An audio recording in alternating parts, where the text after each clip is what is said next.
3 months passed with no word from Zara. Jake tried to continue his normal life, but everything reminded him of her. The barn felt empty without her help. The animals seemed to miss her too.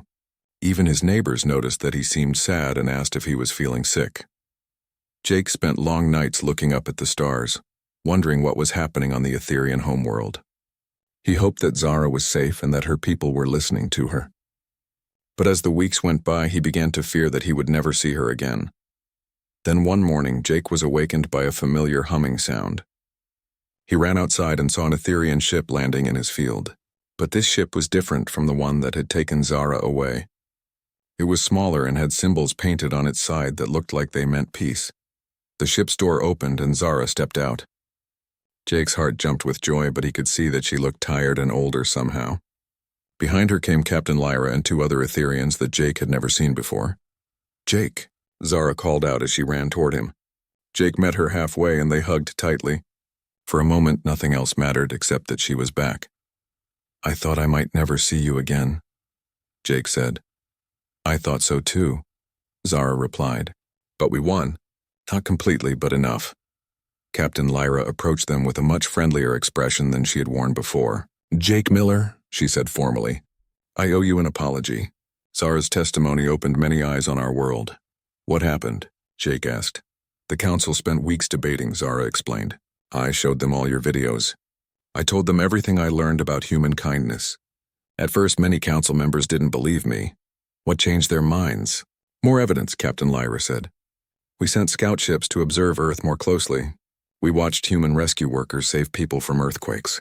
We saw doctors volunteer in poor countries. We observed teachers spending their own money to help students. We also watched your news broadcasts," Zara added. "We saw humans arguing about how to solve problems instead of just fighting wars. We saw people protesting against violence and demanding peace. The young council members were the first to be convinced," Captain Lyra continued. "They said that Etherians had once been like humans, making mistakes while trying to grow and learn." Jake felt hope growing in his chest. "So what did the council decide?" "No monitoring stations," Zara said with a smile. "No weather control. No punishment for humanity. Instead," Captain Lyra said, "the council voted to begin a careful contact program. Zara has been appointed as the first official ambassador to Earth." Jake could hardly believe what he was hearing. "You mean, I get to stay?" Zara said happily. "If you'll have me." "Of course I'll have you," Jake said. "But what does being an ambassador mean?" "We will start small," Captain Lyra explained. "Zara will work with a select group of humans to establish communication and understanding between our peoples. Your government has already been contacted through secret channels. They chose people who are known for their peaceful work," Zara added. "Dr. Lisa Park, a scientist who studies languages, and Commander Alex Stone, a military officer who has worked to prevent wars instead of starting them. You'll be part of the team too," Captain Lyra said to Jake. "Your work with Zara proved that humans and Etherians can cooperate successfully." Over the following weeks, Jake's quiet farm became the secret center of the most important diplomatic mission in human history. Dr. Lisa Park arrived first, a cheerful woman in her 40s who was excited to learn the Etherian language. Commander Alex Stone came next, a tall man with kind eyes who immediately understood the importance of making a good impression on the aliens. The team worked together to create protocols for contact between the two species. They discussed everything from basic communication to cultural differences. Jake's barn was converted into a small but sophisticated meeting center where humans and Etherians could work together safely. "The most important thing," Zara explained to the team, "is that both species must approach this as equals. Humans have things to teach Etherians, just as Etherians have things to teach humans." This proved to be true very quickly. Dr. Park's linguistic research helped the Etherians improve their translation technology. Commander Stone's knowledge of human politics helped them understand how to approach Earth's governments without causing panic. But it was Jake's medical knowledge that led to the biggest breakthrough. When a young Etherian scout was injured during a training mission, both human and Etherian doctors worked together to save his life. Jake's veterinary experience combined with Etherian healing technology created treatment methods that neither species could have developed alone. "This is what cooperation looks like," Zara said as they watched the young Etherian recover. "Not one species helping another, but both species becoming stronger together. The success of the medical collaboration convinced even the most cautious council members that the contact program should continue. More Etherean scientists began visiting Earth, always in secret and always with careful supervision. Jake found that his life had purpose again in ways he had never imagined. He was not just helping injured animals anymore. He was helping to build a bridge between two worlds. The work was sometimes difficult and always challenging, but it was also the most rewarding thing he had ever done. Most importantly, he was no longer alone. Zara had become his partner in every sense of the word. Their relationship had grown from friendship to something deeper and stronger. They understood each other in ways that transcended the differences between their species. 1 year after Zara's crash, Jake stood with her in the same field where he had first found her. The wreckage of her original ship had been cleaned up and replaced with a small monument that marked the spot where human-Etherean friendship had begun. "Do you ever regret staying on Earth?"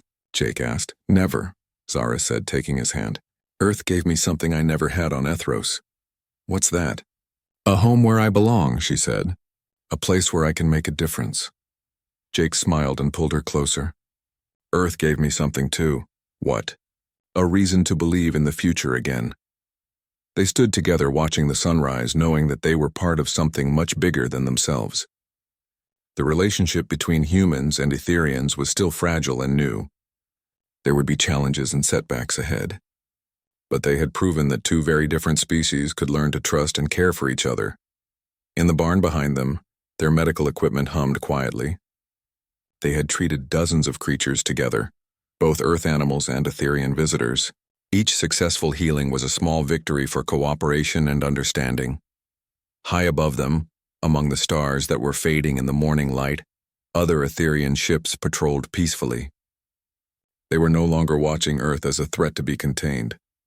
They were watching as protectors and friends, ready to help humanity take its first steps into a larger galaxy. And it all began with one simple act of kindness in a small barn in Montana, when a lonely veterinarian decided to help an injured stranger without asking questions about where she came from. Sometimes the smallest acts of compassion can change everything, even the fate of entire worlds. The storm hit Kansas harder than anyone expected. Rain pounded against Jake Miller's farmhouse windows like angry fists. Lightning split the dark sky every few seconds, and thunder shook the old wooden walls. Jake sat in his kitchen drinking coffee and watching the weather through the window. He had lived on this farm for 10 years, but he had never seen a storm this bad. The power went out around midnight. Jake lit some candles and decided to wait it out. He was used to being alone. His parents had left him the farm when they died, and he had been working it by himself ever since. Most nights the quiet was peaceful. Tonight it felt different. Around 2 in the morning, Jake heard a loud crash from outside. It was not thunder. This sound was different, like metal hitting wood. He grabbed his flashlight and rain jacket and stepped outside into the storm. The wind almost knocked him over, and the rain soaked through his clothes in seconds. Jake walked toward his barn, following the beam of his flashlight. The old building looked normal from the outside, but he could see that the back wall had a huge hole in it. Pieces of wood and metal were scattered everywhere. Something had crashed into his barn, and it was big. He pushed open the barn door and stepped inside. His flashlight beam moved across the familiar space, hay bales, farm tools, his old tractor. Then the light stopped on something that did not belong. In the corner of the barn sat a strange object about the size of a small car. It was smooth and silver, shaped like an egg, with strange symbols glowing faintly along its surface. Jake had never seen anything like it. The object was clearly not from any factory on Earth. Steam rose from its surface, and he could hear a soft humming sound coming from inside.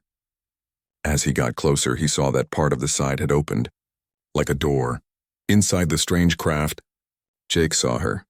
She looked like a young woman, maybe 20 years old, but her skin was a pale blue color that shimmered in the flashlight beam. Her hair was white as snow and fell past her shoulders. She wore clothes that looked like they were made from some kind of metal fabric. Her eyes were closed and she was not moving. Jake knelt down beside the craft. The girl was breathing, but very slowly. Dark purple blood seeped from cuts on her arms and face. She was badly hurt, and whatever this craft was, it was not working properly anymore. Lights that had been glowing were now dim or completely dark. For a moment, Jake just stared. His mind tried to make sense of what he was seeing. This was not human. This was something else entirely. But as he looked at her face, all he could think about was how young she looked and how much pain she must be in. Jake made his decision quickly. He could not just leave her here to die. Whatever she was, wherever she came from, she needed help. He carefully lifted her from the craft. She was lighter than he expected, and her skin felt warm despite its strange color. He carried her through the storm to his house, trying to protect her from the rain with his jacket.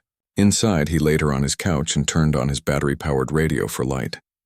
The cuts on her body looked bad, but Jake had experience treating wounded animals on the farm. He hoped it would be enough.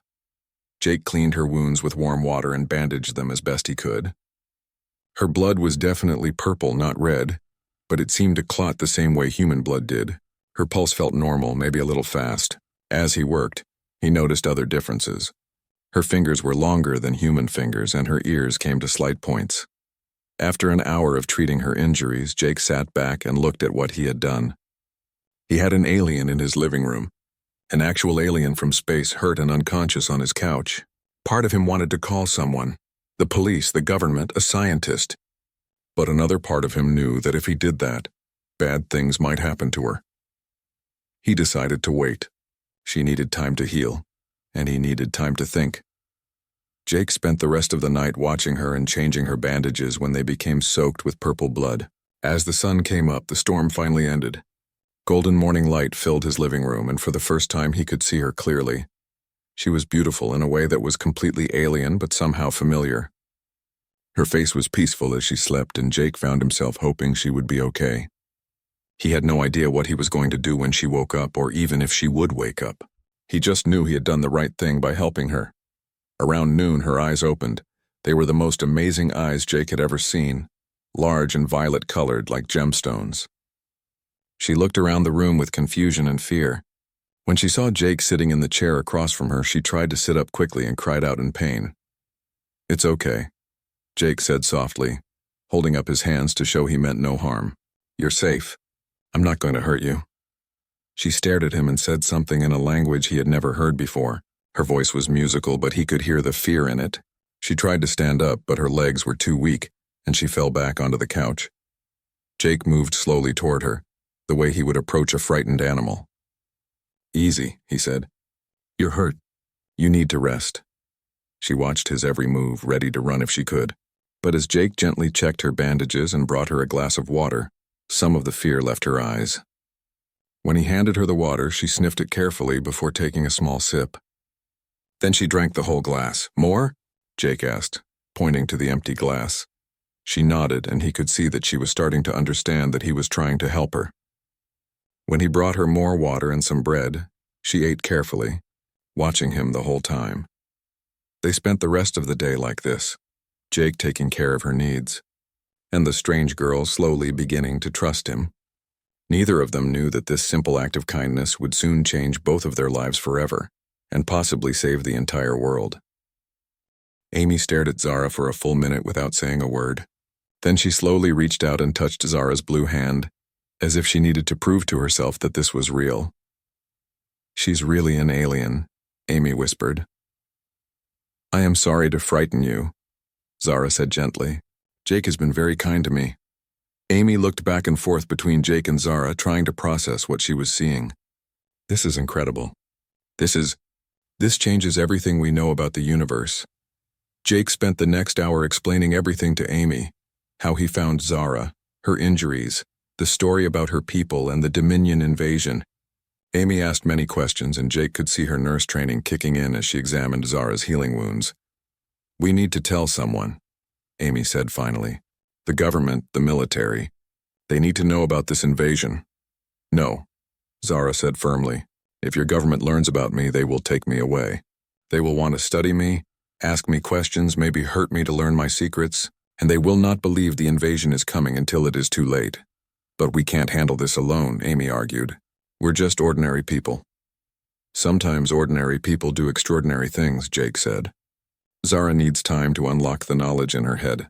If we turn her over to the government now, she might never get that chance." Amy was not happy about it, but she agreed to keep Zara's secret. She started coming to the farm every day, bringing medical supplies and helping take care of Zara. The three of them became close friends, working together to understand the technology that might save Earth. Everything changed 2 weeks later. Jake was working in his fields when he saw them. 3 silver objects in the sky, moving too fast and too quietly to be airplanes. They flew in perfect formation, scanning the ground below with beams of blue light. Jake dropped his tools and ran toward the house. "Zara," he shouted. "Get inside, hide!" Zara was hanging laundry behind the house. When she saw the ships, her face went white with terror. "They found me," she whispered. The ships circled the farm twice, their scanning beams sweeping across the barn, the house, and the fields. Jake pulled Zara into the house and they watched from the window as the ships hovered for several more minutes. Then, as suddenly as they had appeared, they flew away. "Dominion scouts," Zara said, her voice shaking. "They are looking for me." "How did they find you?" "My ship. It must still be sending a signal, even though it is broken. I thought it was dead, but maybe not completely." Jake felt sick to his stomach. "What do we do?" "We have to leave, soon. If they come back, they will find me for sure." That night, Jake called his best friend Pete Collins. Pete was a veteran who had served in the Army for 8 years before coming back to Kansas to run an auto repair shop. If anyone could help them disappear, it was Pete. "I need a favor," Jake told him over the phone. "A big one. And you're going to think I'm crazy." "Try me," Pete said. Jake told him everything. Like Amy, Pete was shocked at first, but he believed his friend. "You need to get out of there tonight," Pete said. "I know a place in Colorado, an old mine that's been abandoned for years. You can hide there while you figure out what to do next." They left the farm at midnight, taking only essential supplies. Jake felt terrible leaving his home, but he knew they had no choice. Amy came with them, unable to abandon Zara now that she understood the danger they were all in. The drive to Colorado took 6 hours. Pete led them to a mining camp high in the mountains, far from any roads or towns. The mine had been closed for 20 years, but the buildings were still solid. There was even a generator for electricity.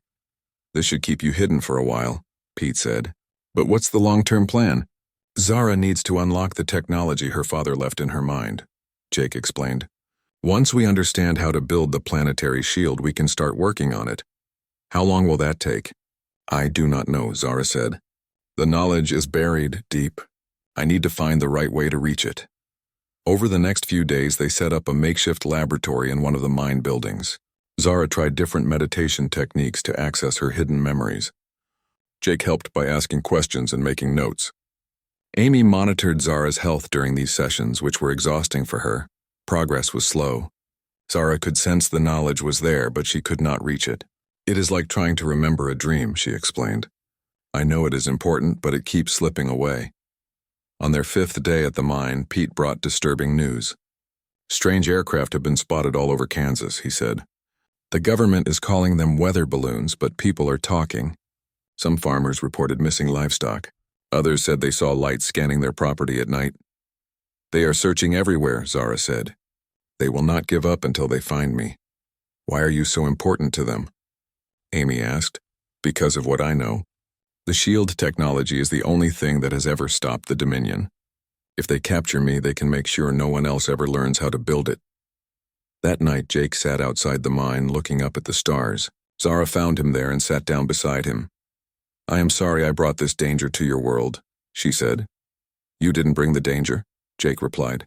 "It was already coming. At least now we have a chance to stop it." "You really believe that?" Jake looked at her violet eyes, which seemed to glow in the starlight. "I believe in you, Zara, and I believe that humans and Kalari working together can do amazing things." Zara smiled, the first real smile Jake had seen from her since the ships appeared over his farm. "Maybe you are right. Tomorrow I want to try something different. Instead of trying to unlock the knowledge alone, maybe you can help me." "How?" "In my dreams, I see images of my father working on the shield technology.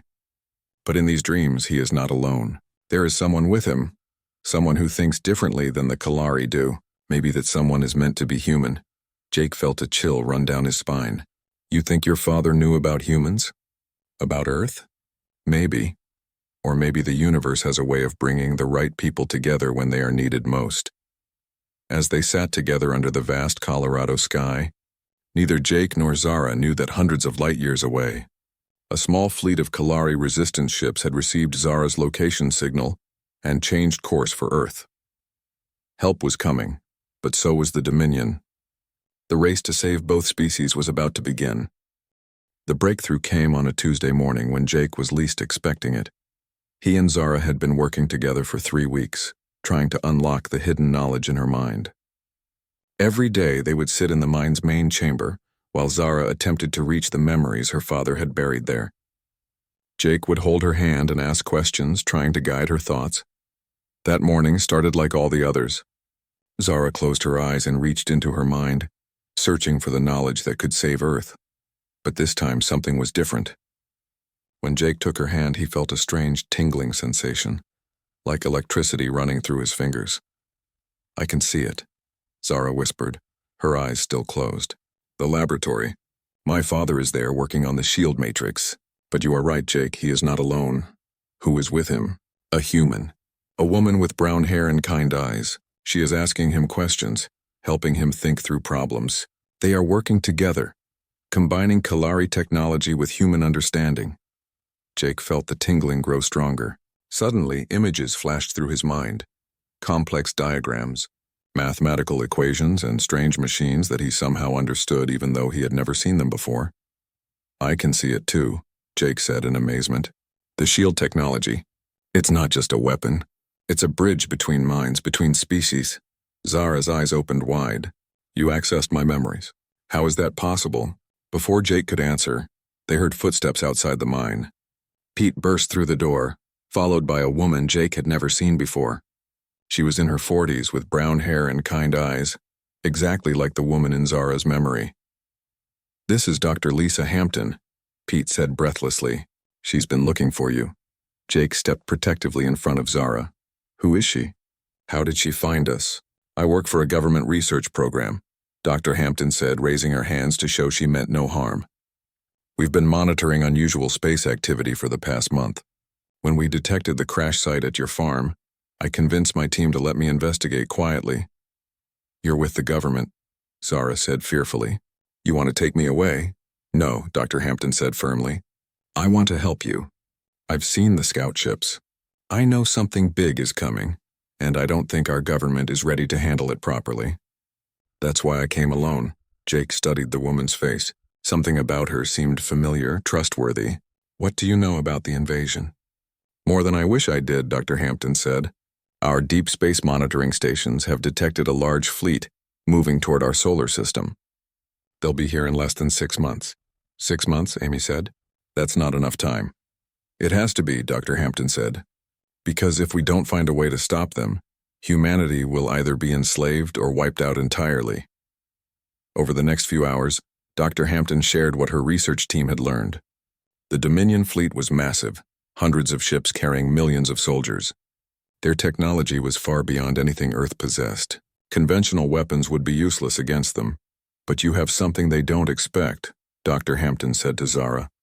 "The shield technology. If we can build it in time, we might have a chance." "The technology is very complex," Zara explained. "It requires both Kalari biotechnology and human understanding to work properly." "What kind of human understanding?" Jake spoke up. "I think I know. When Zara and I work together, something happens. I can access her memories, see the technology through human eyes. It's like our minds can connect in a way that makes both of us smarter." Dr. Hampton's eyes widened. "Neural compatibility. I've theorized about this but never seen it in practice. Some humans might be naturally compatible with alien thought patterns." "My father designed the technology to work this way," Zara said. "He believed that the key to stopping the Dominion was cooperation between species, not just better weapons." Dr. Hampton nodded excitedly. "That's why they've been so successful. They conquer worlds one at a time, never giving species a chance to work together. But if we can create an alliance, we need more than just alliance," Jake said. "We need the shield network operational before the fleet arrives." "Can we do it?" "Not here," Dr. Hampton said. "We need proper equipment, rare materials, and a team of scientists who can work with Kalari technology. I know a place, an abandoned research facility in Nevada. It has everything we need." They moved to Nevada the next day. The facility was hidden in the desert, far from any cities. Dr. Hampton had convinced a small team of scientists to join them. people she trusted who understood the stakes. The work was incredibly difficult. The shield technology was unlike anything humans had ever created. It required machines that could interface directly with living consciousness, power sources that drew energy from quantum fields, and materials that existed only in certain types of stars. But as Jake and Zara worked together, the impossible began to seem possible. Their mental connection grew stronger each day. Jake found that he could understand Kalari concepts that would have taken years to learn through normal study. Zara, meanwhile, began to think in ways that were more practical and flexible, combining her advanced knowledge with human intuition.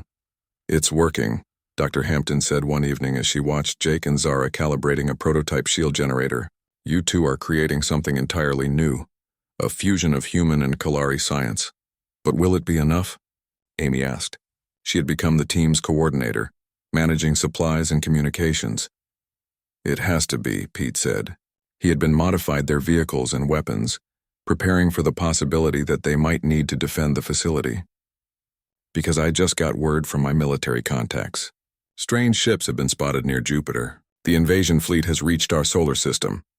The news sent a chill through everyone in the facility. They had been hoping for more time, but time had just run out. "How long before they reach Earth?" Jake asked. 3 weeks, maybe less," Dr. Hampton said. Zara closed her eyes and reached out with her mind, using abilities that her people had developed over thousands of years. "I sense something else," she said. "Other ships, smaller ones. Kalari ships. The Resistance," Jake realized. "They're coming to help." "Yes, but they are badly outnumbered. They cannot win a direct fight against the Dominion fleet." Jake looked around at their small team. A farmer, a nurse, a mechanic, a scientist, and an alien refugee. It seemed impossible that they could save the world. But then he remembered the vision from Zara's memories, the image of her father working alongside a human to create something amazing. "We don't need to win a fight," Jake said. "We need to change the rules of the game. The shield technology isn't just a defense system. It's a way for different species to share knowledge and understanding instantly. If we can get it working, we can unite every free world in the galaxy against the Dominion." "Can we do it in 3 weeks?" Dr. Hampton asked. Jake took Zara's hand and felt the familiar tingle of their mental connection. In that moment, he could see the completed shield network protecting Earth, and beyond that, a galaxy where different species worked together instead of fighting each other. "Yes," he said. "We can do it." The invasion began on a Thursday morning while most of Earth was still sleeping. Jake was in the facility's main laboratory, making final adjustments to the shield generator, when alarms started blaring. On the monitors, he could see massive ships appearing in Earth's atmosphere. Dark, angular vessels the size of cities, blotting out the sun as they descended toward major population centers. "They're here," Dr. Hampton said, her voice tight with fear. "Earlier than we expected." The prototype shield generator hummed with power, but it could only protect a small area around the Nevada facility. They had not had enough time to build the global network they needed. Earth's military forces were already engaging the Dominion ships, but their weapons barely scratched the alien hulls. "The Kalari resistance fleet is entering Earth's atmosphere," Zara reported. Her eyes closed as she used her mental abilities to track the battle. "My brother Kale is leading them, but they only have 12 ships against hundreds."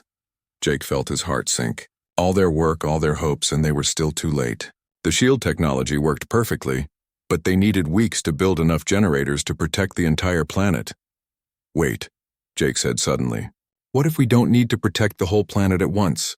What if we can use the generators we have to amplify the signal?" "What do you mean?" Dr. Hampton asked. Jake turned to Zara. "The shield technology isn't just a barrier. It's a consciousness bridge. What if we could use it to connect every human mind on Earth? Share knowledge and coordination instantly?" Zara's violet eyes widened. "A global neural network. It is possible, but very dangerous.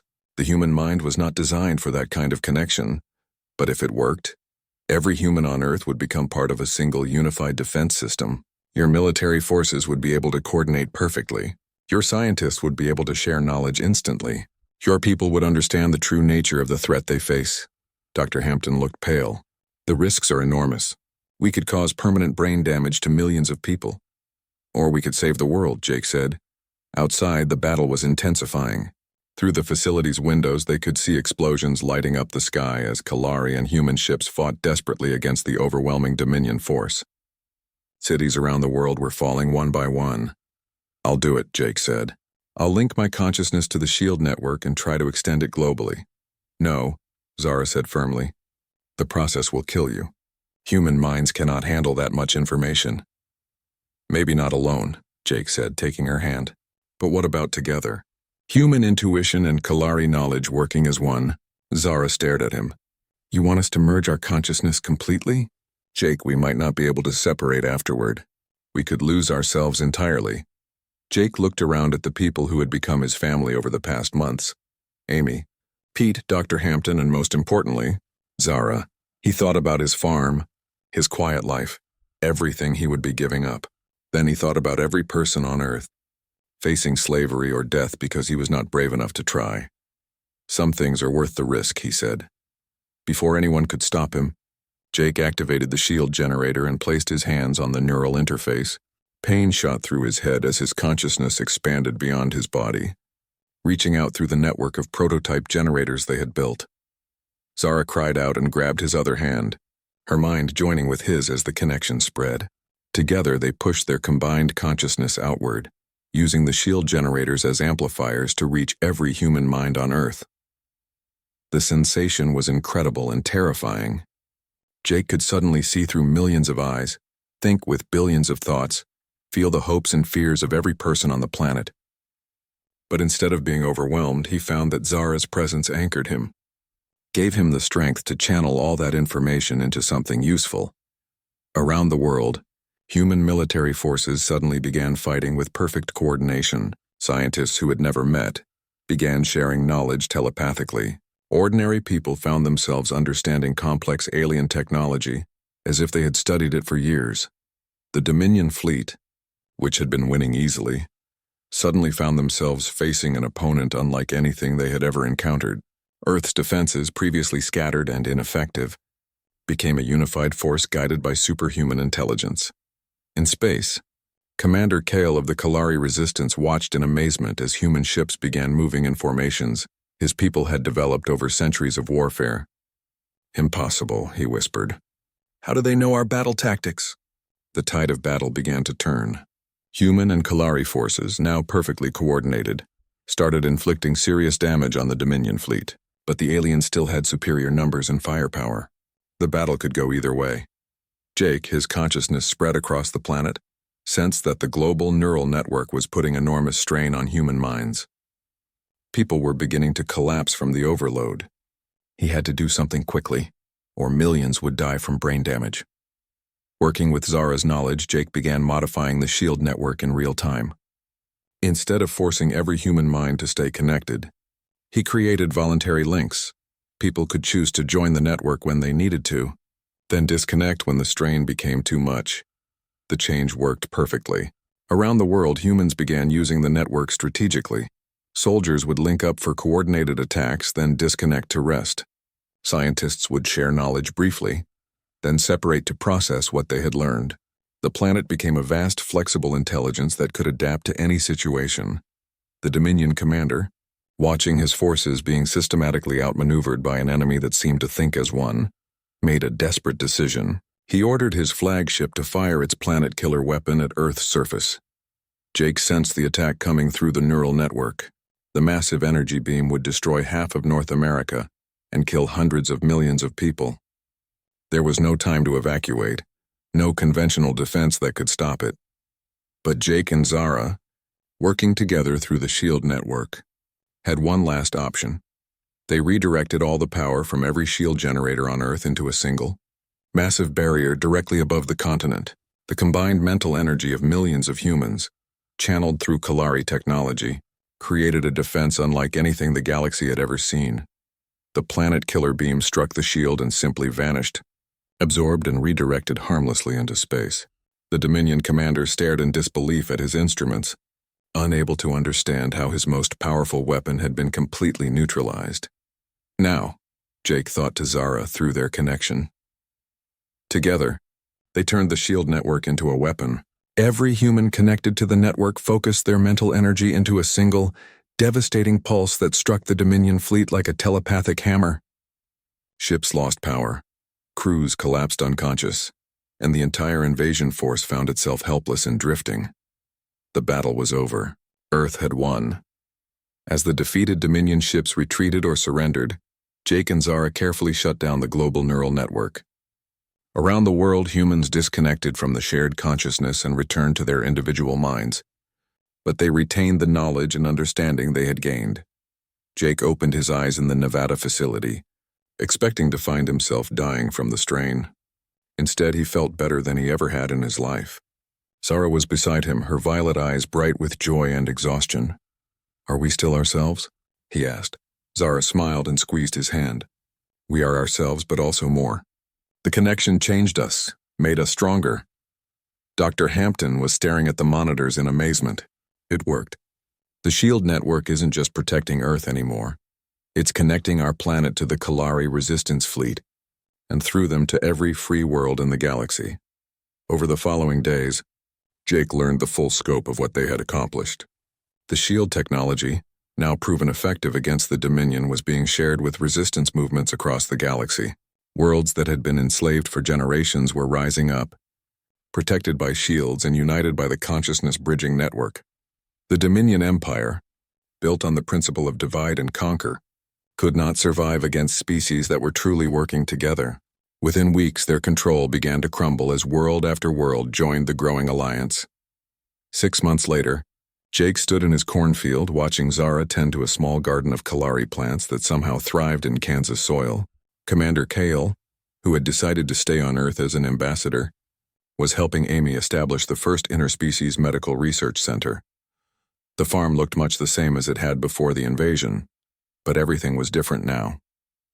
Earth was no longer alone in the universe. Humans and Kalari worked together on projects that would have been impossible for either species alone. The SHIELD network had become a permanent bridge between worlds, allowing instant communication and knowledge sharing across vast distances. "Do you ever regret it?" Zara asked as they walked between the corn rows. "Giving up your quiet life?" Jake looked at the woman he loved, then up at the sky where Kalari and human ships flew side by side on peaceful missions to the stars. "No," he said. "Some changes are worth making." He had discovered an injured alien girl in his barn, and one act of